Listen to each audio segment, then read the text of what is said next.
Olá pessoal, tudo bem? Hoje estamos aqui no canal do Tech Job no Exterior para falar com um cara que é Technical Consulting Engineer na Cisco e mora atualmente em Portugal, né, em Lisboa, e tem algumas coisas para contar para a gente aqui. Eu acho que tem algumas coisas interessantes para a gente aprender com ele aqui. É o Eduardo dos Santos Oliveira. Então vamos nesse vídeo aqui conhecer um pouquinho da história desse cara que é bem legal. Vamos nessa?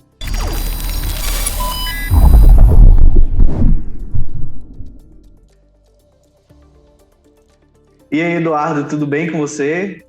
Quer se apresentar, falar um pouquinho de você aí?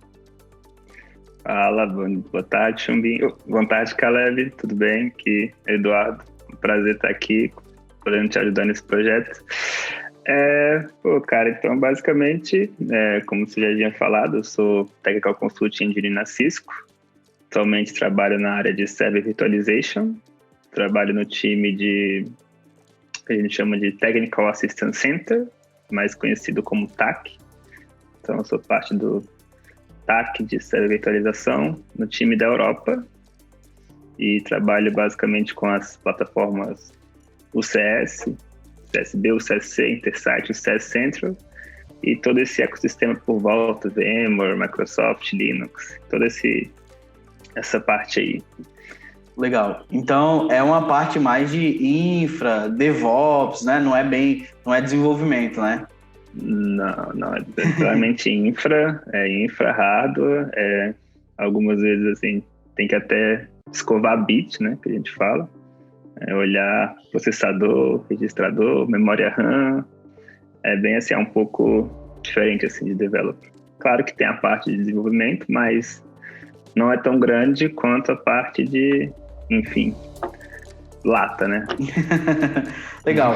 E aí, Eduardo, eu queria que a gente começasse aí, beleza, depois dessa apresentação, a gente fosse lá um TBTzinho aí lá atrás, né, pra gente conversar um pouquinho aí, te conhecer um pouquinho, principalmente do processo, de como rolou tudo isso, de como você foi parar aí para início de conversa, né? E aí eu queria que você talvez falasse um pouquinho da questão da vaga, né? Começar pelo início mesmo. A vaga de Technical Consulting Engineer, né? Que eu não sei se necessariamente esse é o seu primeiro cargo na Cisco, mas você viu a vaga, você se candidatou, como é que foi isso daí? Alguém te procurou? Como foi esse processo de descoberta da vaga aí, pra gente começar lá no início mesmo, assim? Então, eu acho que tudo começou com a necessidade de mudar de emprego, né?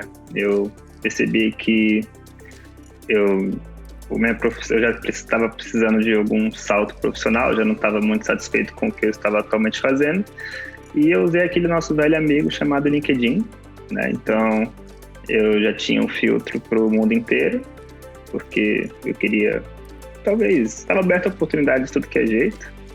Claro que eu olhava mais para o Brasil, claro, porque logicamente eu morava no Brasil, mas até que acabou um dia que, por algum motivo, assim, eu não me recordo corretamente, mas eu falei, vou ver o que está tendo em Portugal, né? Porque pela língua, acho que pode ser uma coisa mais fácil. E a primeira vaga que eu vi foi a vaga que eu estou atualmente, Technical Consulting Engineer, foi aquela vaga que eu li, né, a descrição, aí eu li que tinha alguns requerimentos, e dos 5 eu sabia 3. Aí eu falei, tô bem. 3 eu tenho. E aí foi aquela, me inscrevi na vaga, né? E aí me inscrevi na vaga e esqueci também, né? Porque a gente vai viver na vida, né? Vai passando o tempo. E até que um mês depois eu recebi uma ligação de um número grande no meu celular. Aí eu falei, não tô devendo pra ninguém, vou atender, porque se for, pode ser, cobrança não vai ser. Não é de São Paulo, não é cobrança. Não, era um número grande, assim, aí eu atendi, era um sotaque diferente, assim, era um português meio estranho. Aí que eu associei, falei, nossa, aquela vaga do tempo passado. E aí, né, a gente começou a conversar ali, ela já me explicou um pouco mais ou menos o que estava acontecendo, qual era a vaga, né, que era pressuposto, e perguntou se estava disposto a participar, fazer parte do projeto, do processo seletivo, né. E aí, como bom brasileiro, né? Eu falei, uai, O não a eu gente já já tem. tenho. E eu pensei, eu falei, olha, no pior dos casos, eu vou treinar no inglês, entendeu? E A aí, partir daí...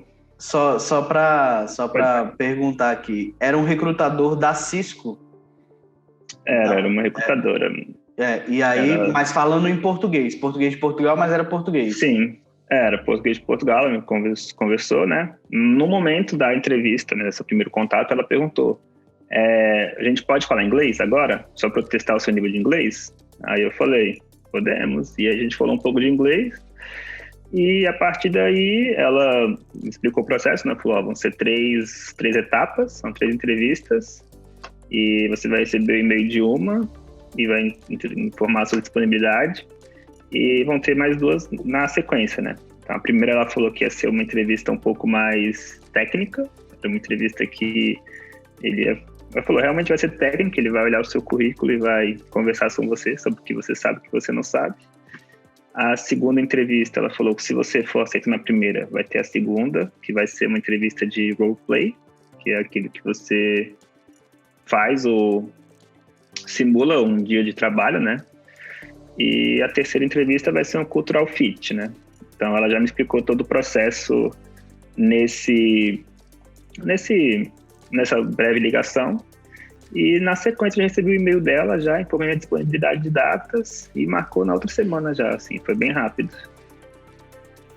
E aí, assim, coincidentemente, né, eu comecei a pesquisar, né, e assim, por minha sorte é que eu vi que Portugal estava criando um novo centro aqui da Cisco, né, e eles estavam contratando muita gente, né, então, no momento eu pensei, olha, acho que pode ser até que tem alguma chance, mas ainda assim eu não acreditava, né, só falei, vamos seguir o processo.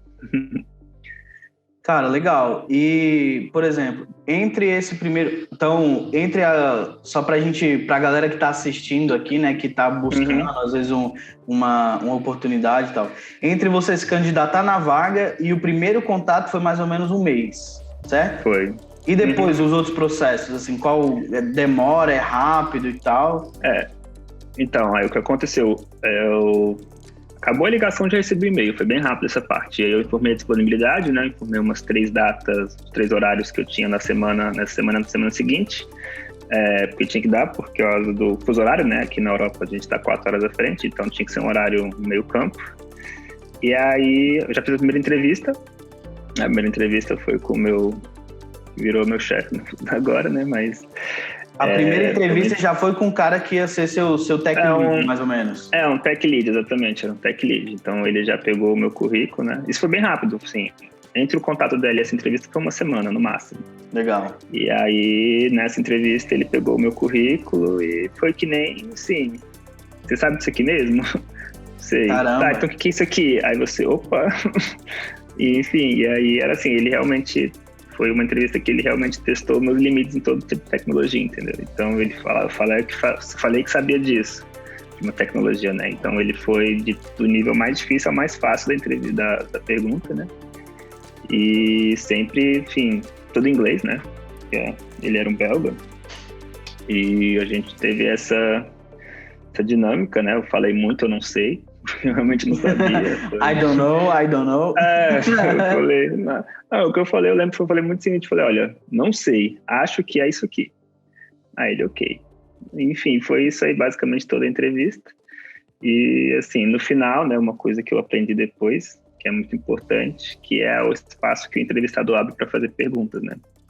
Eu não tinha nada planejado, mas isso é uma dica que eu dou até para quem faz entrevista na Cisco. Então, esse espaço que você tem, que o entrevistador te dá para fazer pergunta, é esperado que você faça pergunta. Que tipo de pergunta? Aproveitando aí já pegar a dica, que tipo de pergunta você acha que um cara tem boas chances de ser bem quisto aí na entrevista? Então, basicamente você tem que ver quem está te entrevistando, quem está te entrevistando. Então, vamos supor que você vai para um cara que vai trabalhar com você, um engenheiro, você deve perguntar mais ou menos assim, questão de horário de trabalho, essas questões mais básicas, assim, para você mostrar um pouco de interesse. Se for um manager, você já vai começar a perguntar mais em questão de prospecção, de, enfim, plano de carreira, essas coisas assim, exatamente. Legal. Então, basicamente, você tem que pesquisar um pouco o entrevistador antes, né? E é claro que, assim, nesse caso, eu preparei... Então, essa é uma dica boa, né? Exatamente, assim, por coincidência, esse meu entrevistador, ele tinha postado comentado num post do Medium na noite anterior a respeito de tipos de pergunta para se fazer para entrevistado. Assim, ou seja, se eu tivesse pesquisado a fundo ele poderia ter feito, né? E assim, também outra dica, né? Pesquisar a empresa, né? No meu caso, ele perguntou quem era o CEO da Cisco, eu não sabia na hora. Então, assim, por esses motivos, assim, eu achei que eu não ia adiante no processo, né? Mas aconteceu que eu quero para receber uma resposta, né? Eles falaram que eu tinha 3 dias para dar o feedback dessa entrevista para agendar as outras, né? E esses 3 dias passaram e não recebi nada, né? Então, nesse momento, eu mandei um e-mail para a recrutadora. A recrutadora, na hora, me ligou. Falou, não, desculpa, porque a gente atrasou. Realmente, está tendo muita entrevista e a gente não está dando tempo de dar os feedbacks. Mas, calma. Aí eu, ok. Fiquei calmo. E, sim, uma semana depois, recebi mais o convite de 2 entrevistas, né? O convite que eu digo, oferecer as datas, né? Pra gente fazer a entrevista. E, então... E aí a segunda entrevista... Aí foi com quem, né? Essas próximas entrevistas? Então, aí a segunda entrevista foi um roleplay, né? Então, o meu cargo, né? TAC, a gente é um suporte, né? Então, essa entrevista foi um roleplay técnico. Então, ele me enviou um script. Um script não, as regras, né, do jogo. Explicando como é que você tinha que fazer um atendimento com o cliente. E, no caso... Ele era um tech lead e tinha um engenheiro normal, né? Então, ele fez o papel de cliente e o engenheiro fez o papel de meu sênior. Então, eu tinha um protocolo todo para seguir para descobrir o problema do cliente, entendeu? E aí, assim, o problema foi numa coisa que eu não tinha nenhum domínio, entendeu? Eles viram meu currículo e viram que eu não sabia nada de telefonia IP. E então, foi um problema de telefonia IP. E era aquele problema, você tinha que seguir um script, falar, né? Então tinha todo aquele ensaio. O cliente falava, meu Deus, tá tudo down aqui, o gerente tá me ligando, tendo problema. Enfim, toda aquela pressão que acontece no trabalho, né? E foi isso. E aí, no final dessa entrevista também, mais uma vez, eu não consegui resolver o problema do cliente. Era 25 minutos. Eu não consegui, mas eu cheguei perto, né? E no final ele me perguntou, não, mas o que você faria de novo? O que você achou que você foi errado, né? Uma autocrítica, né? E, enfim, e aí eu lembrei, realmente, nervosismo, né? Quando você para pra pensar depois, você tem mais uma ideia do que você errou, o que você não errou, né? E realmente foi perto, né? A gente conversou tranquilo. E mais uma vez ele perguntou, o que você quer perguntar pra mim? Então, mais uma pergunta, mais uma vez isso, te pergunto. Dessa vez eu perguntei um pouco mais sobre ele, não lembro certo que eu perguntei, mas foi mais em relação a horário de trabalho, essas coisas, né? Dia a dia. Uhum. E logo em seguida, assim, 2 dias depois, eu tive entrevista com o hiring manager, no caso, né? Era o manager que era... Minha equipe estava em construção, então eu tinha um manager que estava fazendo a construção dessa equipe para depois passar para outro manager que também estava sendo contratado, né? Então a equipe toda estava em construção. Então, essa entrevista foi muito mais, assim, cultural fit. Ela queria saber, né, como eu pensava sobre algumas coisas, como é que eu me comportava. Era mais pergunta se conhecia a Cisco, se... ele fez até uma dinâmica, né? Falou, olha, você tem 5 minutos para me convencer que você deve ser contratado, a gente está no elevador. Então, assim, foi tipo assim, essa entrevista foi mais ou menos assim. Ele também pediu para fazer um feedback de tudo que eu achei das entrevistas e falar o que eu errei, o que eu não acertei. Então, assim, a última entrevista foi um wrap-up de tudo que a gente fez, né? Do processo. E foi, assim, o que ele... Enfim, foi basicamente isso, assim. E também, mais uma vez, o que você tem que perguntar pra mim? mais uma vez, né? Eu perguntei. E aí, depois disso, assim, foi muito rápido. No dia depois da entrevista, eu já recebi um telefonema falando que eu tinha sido aprovado e que ia chegar uma proposta pro meu e-mail. Legal. E aí deu certo, né? Aí deu certo, eu fiquei sem acreditar, né? Porque como assim? Eu achei que tinha mandado mal nas 3 entrevistas, né? Mas ela me ligou, não, você foi bem elogiado, né? Aí eu, então tá bom, né? Você me quer. Legal. Só para recapitular, então, né, para ficar claro aí, por exemplo, o processo que você passou, logicamente não necessariamente é o mesmo para todo mundo, mas foi um call com o recrutador, né? Aí depois uma primeira entrevista com o seu tech lead, né, sobre algumas coisas do seu currículo, focando bastante no seu currículo. Uma terceira conversa, né, que no caso era a segunda entrevista, que era um cunho mais técnico para testar você no serviço, que era para você fazer no dia a dia. Sim. E uma última etapa com o manager, né, com o gerente ali, para falar um pouquinho, talvez testar comportamental, né, uma entrevista mais nesse sentido, assim, de pessoa e essas coisas, né? Então foram essas 4 etapas aí. Legal, muito bom. E aí, eu queria entrar num outro assunto, assim, pra gente encerrar essa primeira parte aqui do nosso papo, né, em blocos aí, que nós vamos dividir esses blocos.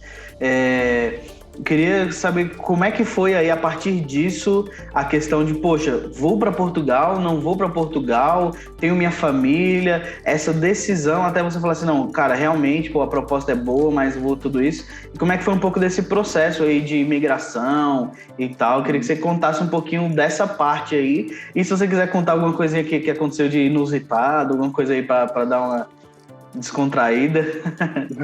Tá, não. Então, a partir daí que eu digo esse dia que mudou minha vida, né? Quando eu recebi a proposta, né?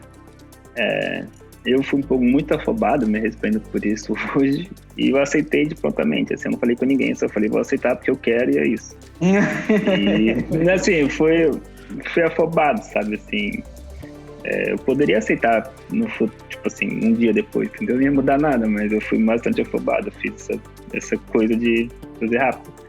E depois que eu aceitei, que comecei a pensar, eu falei, mas é Portugal, é outro país, é outra vida, é outra coisa, é totalmente outra realidade, né?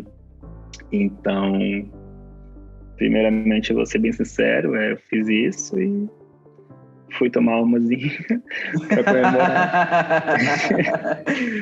E depois, assim, foi cair na ficha, né, das coisas que tinham que ser feitas, né? Então, na época eu tava com a minha namorada, na época era a Letícia, né? Então, a gente também tinha essa questão de que, e aí, como eu ia fazer? Assim, eu não tinha filho, graças a Deus, não tenho ainda, mas, assim, esse problema não veio pra cima de mim, eu não tive que me preocupar muito com isso. E também não tinha nada de casa, assim, pra desfazer. Eu morava com meus pais, então eu não tinha que desfazer de nenhum bem muito grande. Não tinha nenhum vínculo muito forte, né? Assim, eu tinha um vínculo de relacionamento, claro que era forte, mas, assim, eu digo de bens, né? Porque quando você mudar de país, tem que desfazer alguns bens pra poder mudar, né? Então, assim, essa parte da mudança, eu falei, eu tenho que me focar na parte dos relacionamentos, né? Então, acabou que a gente decidiu que ela ia vir junto comigo. Ela achou um curso aqui, a gente decidiu fazer juntos, decidiu juntar as escovas de dentes. E a gente, depois de muita discussão, a gente decidiu vir junto. Mas o que aconteceu foi que aí começou o problema, né? Assim, porque eu apliquei para o visto, né? Esse processo todo... O primeiro contato da recrutadora foi em junho. Mais ou menos assim, em agosto eu estava contratado. Eu assinei o contrato dia 6 de agosto.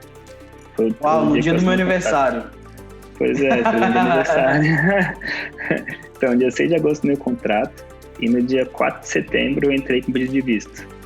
Então, 4 de setembro, então foi muito rápido, assim, todos os processos que eu fiz.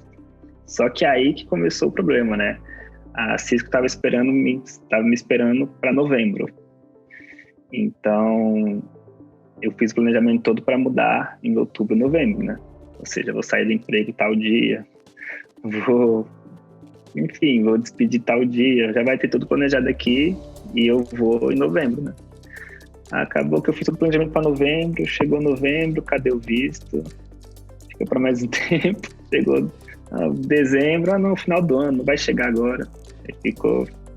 E nesse tempo eu já desempregado, a Letícia também desempregada, a gente já assim, morando no quartinho lá em casa, era, enfim, e só gastando dinheiro também, o dinheiro que a gente tinha pra gastar aqui, né, e a cabeça louca, né, pensando que a Cisco ia desistir, né, porque era uma coisa que eles estavam esperando para ser 3 meses, enfim, começou a se alongar muito, até que chegou em janeiro, eu recebi uma ligação falando que meu visto tinha sido aprovado. Ufa. Mas Na verdade, não era eu, era um outro Eduardo Oliveira dos Santos que morava em Brasília e estava aplicando pro visto. Caramba! Eles confundiram. Sim, isso foi complicado. Mas aí deu mó... Tinha outro Eduardo Oliveira dos Santos em Brasília, indo para Portugal. Sim. Nossa. Eu só descobri pelo endereço, assim, que ela falou, não, que eu consegui... ela me enviou um número de rastreio, né? E eu falei, tá, então deve o rastrear meu passaporte, né? Então, quando eu fui ver, tava destino Samambaia. Eu falei, não bora Samambaia. E aí eu comecei a juntar os palitinhos, aí eu liguei lá na empresa que faz o visto, né? E ela, não, é o outro, desculpa, você ainda tá pendente. Nossa. Enfim, e aí eu lembro que aconteceu foi o seguinte, né? A Letícia, né, ela veio pra cá com visto de estudante, né? Então o visto dela, ela entrou uma semana depois do meu e ficou pronto em outubro. Só que o visto são duração de 4 meses, né? Então, no caso, o visto dela estava expirando e não tinha nem chegado. Então, na última semana que o visto dela ia expirar, ela veio na frente, né? E no dia que ela entrou no avião, meu visto chegou. Ou seja, foi bem inusitado. E aí, né? Isso foi em fevereiro de 2020, né? Eu já estava desempregado desde novembro. Então, só esses 3 meses parados. E a gente veio pra cá, aí, vamos curtir a Europa agora. Um mês depois, 2 semanas de escritório, primeiro caso de Covid em Portugal.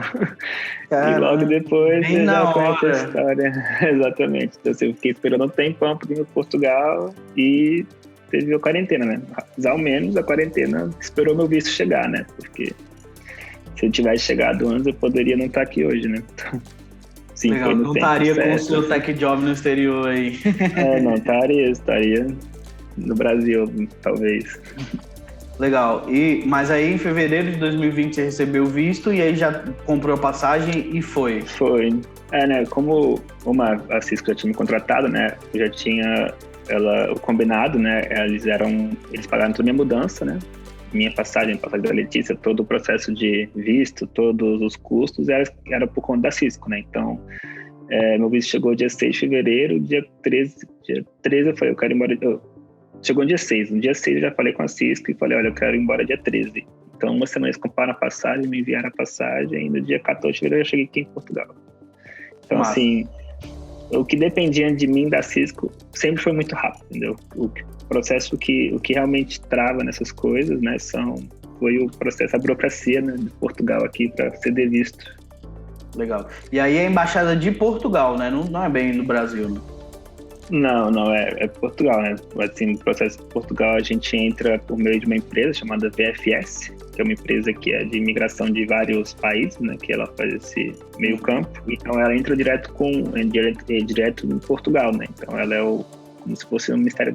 A VFS entra em contato com o CEF, é como se fosse o Ministério da Fazenda da gente, né? Então ele vai... Não, mentira, Fazenda não. De Relações Internacionais, mas enfim, ele já entra direto com aqui...